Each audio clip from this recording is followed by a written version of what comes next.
Hi friends, இந்த வீடியோவில் சூப்பரான ஸ்மால் பிஸ்னஸ் பற்றி தெரிஞ்சுக்கலாம். இந்த பிஸ்னஸ் தமிழ்நாட்டில் அதிகம் தொடங்காத தொழிலாக இருக்கிறதால நம்ம ஸ்டார்ட் பண்ணுறப்ப கண்டிப்பாக இதுக்கு டிமாண்ட் அதிகமாக இருக்கும்.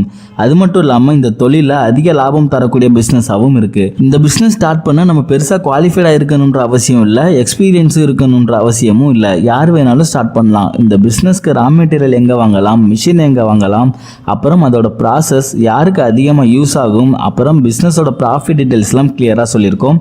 அப்புறம் அதிக அளவில் சேல்ஸ் நடக்கிறதுக்கு சூப்பரான மார்க்கெட்டிங் ஸ்ட்ராட்டஜியும் சொல்லியிருக்கோம். ஸோ வீடியோ எண்டு வரைக்கும் ஸ்கிப் பண்ணாமல் பாருங்கள், கண்டிப்பாக யூஸ்ஃபுல்லாக இருக்கும். ஓகே ஃப்ரெண்ட்ஸ், நம்ம இந்த வீடியோவில் கார் கவர் மேனுஃபேக்சரிங் பிஸ்னஸ் பற்றி தெரிஞ்சுக்கலாம். கார் வெயிலில் போட்டு வச்சிருந்தாலோ அப்புறம் மழை தண்ணி படுறதாலேயோ கார் டேமேஜ் ஆகிடும். அதனால கார் கவர் 80% மக்கள் யூஸ் பண்ணிட்டு இருக்காங்க. இது உங்களுக்கே தெரிஞ்ச விஷயம்தான். அப்படி இருக்கிறதால இந்த பிஸ்னஸ் நம்ம பண்ணுறப்ப ஈஸியாக அதிக அளவில் லாபம் சம்பாதிக்க முடியும். இந்த பிஸ்னஸில் ஒரு ப்ராடக்ட்டுக்கே அதிக லாபம் தரக்கூடிய பிஸ்னஸாகவும் இருக்குது. இந்த பிஸ்னஸ் பண்ண ரா மெட்டீரியலாக கவர் ஃபேப்ரிக் மட்டும் இருந்தால் போதும். நமக்கு இந்தியா மட் வெப்சைட்லேயே 1 மீட்டர் ஃபேப்ரிக் 45 ரூபாயிலேருந்தே கிடைக்கும். குவாலிட்டிக்கு ஏற்ற மாதிரி இதோட ப்ரைஸ் வேரி ஆகும். இதில் நிறைய கலர் டிசைன்ஸ்லாம் நமக்கு ஃபேப்ரிக்காக கிடைக்கும். அடுத்து நம்ம ஃபேப்ரிக்கை வச்சு ஈஸியாக கவர் மேக் பண்ணுறதுக்கு கவர் சீலிங் மிஷின் இருந்தால் போதும். மிஷினோட காஸ்ட்டு 80,000 ரூபாயிலேருந்தே கிடைக்கும். ஆட்டோமேட்டிக் மிஷின் யூஸ் பண்ணுறப்ப ப்ராசஸ் ரொம்பவே சுலபமாக இருக்கும். நம்ம இந்த மிஷினோட ப்ராசஸ் பற்றி பார்த்தோம்னா, ஃபஸ்ட்டு நம்ம எந்த காருக்கு கவர் மேக் பண்ண போகிறோமோ அதோட லென்த்து, வித்து, ஹைட்டெல்லாம் நம்ம இன்டர்நெட்டில் சர்ச் பண்ணி தெரிஞ்சுக்கிட்டு ஃபேப்ரிக்கை அதுக்கு ஏற்ற மாதிரி பீஸாக கட் பண்ணிக்கணும். அப்புறம் சீலிங் மிஷினில் மெஷர்மெண்ட் செட் பண்ணிவிட்டு ஃபேப்ரிக்கை சீலிங் மிஷினில் வச்சு காருக்கு ஏற்ற டிசைனில் சீல் பண்ணிட்டா ப்ராசஸ் முடிஞ்சிடும்.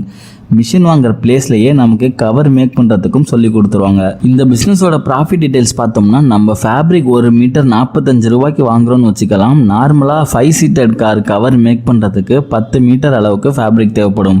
அப்படி பார்க்குறப்ப ஒரு காருக்கு ஃபேப்ரிக்கோட காஸ்ட்டு 450 ரூபா வரைக்கும் வரும். அப்புறம் நீங்கள் worker salary, EB cost, transport cost எல்லாம் கால்குலேட் பண்ணுறப்ப ஒரு கவருக்கு 30 ரூபா வரைக்கும் எக்ஸ்பென்ஸ் வச்சுக்கலாம். ஸோ 480 ரூபா வரைக்கும் ஒரு கவருக்கு எக்ஸ்பென்ஸ் ஆகும். இதே நீங்கள் ஒரு கவர் 1000 ரூபாயிலேருந்து 1200 ரூபா வரைக்கும் நம்மளால் ரீட்டைலர்ஸ்க்கு கொடுக்க முடியும். 1000 ரூபாய்க்கு கொடுத்தாலும் ஒரு கவருக்கு மட்டுமே 500 ரூபாய் தோராயமாக ப்ராஃபிட் கிடைக்கும். ஒரு நாளைக்கு 10 கவர் மேக் பண்ணுறப்ப 5000 ரூபாய் வரைக்கும் ப்ராஃபிட்டாக கிடைக்கும். நம்ம ஒரு மாதத்துக்கு 200 கவர் சப்ளை பண்ணால் கூட 1 லட்சம் ரூபாய் வரைக்கும் நமக்கு ஈஸியாகவே ப்ராஃபிட் கிடைக்கும். அதிக அளவில் ப்ராஃபிட் கிடைக்க மார்க்கெட்டிங் ரொம்பவே முக்கியம். நம்ம ஆன்லைன்லேயும் சேல் பண்ணிக்கலாம், ஆஃப்லைன்லேயும் சேல் பண்ணிக்கலாம். ஆஃப்லைனில் சேல் பண்ணுறப்ப நம்ம கார் கவரை car service shops, accessory shops எல்லாம் நம்மளோட ப்ராடக்ட்டை ஷோ பண்ணி ஆர்டர்ஸ் எடுத்துக்கலாம். நீங்கள் ஆன்லைன்லேயும் அமேசான், ஃப்ளிப்கார்ட்டில் செல்லர் அக்கௌண்ட் கிரியேட் பண்ணி சேல்ஸ் பண்ணிக்கலாம். நீங்கள் ஆன்லைனில் சேல்ஸ் பண்ணுறப்ப உங்களோட ப்ராடக்ட் நல்ல தரமான ரேட்டிங் கிடைச்சா ஆட்டோமேட்டிக்காக இந்தியா ஃபுல்லாகவே உங்களுக்கு ஆர்டர்ஸ் வர ஸ்டார்ட் ஆகிடும். நீங்கள் நினச்சதை விடவே அதிகமான ஆர்டர்ஸ் ஆன்லைனில் கிடைக்க ஆரம்பிச்சிடும். ஸோ நல்ல குவாலிட்டியாக உங்கள் ப்ராடக்ட் இருக்க மாதிரி பார்த்துக்கோங்க. இந்த வீடியோவில் சொல்லியிருக்க விஷயம் கண்டிப்பாக யூஸ்ஃபுல்லாக இருக்கும் நம்புகிறேன். இந்த வீடியோ பிடிச்சிருந்துச்சுன்னா லைக் பண்ணி உங்கள் ஃப்ரெண்ட்ஸுக்கும் ஷேர் பண்ணுங்கள். டவுட் எதுவும் இருந்தாலும் கமெண்ட்டில் கேளுங்க. மீண்டும் ஒரு நல்ல தகவலோடு சந்திப்போம்.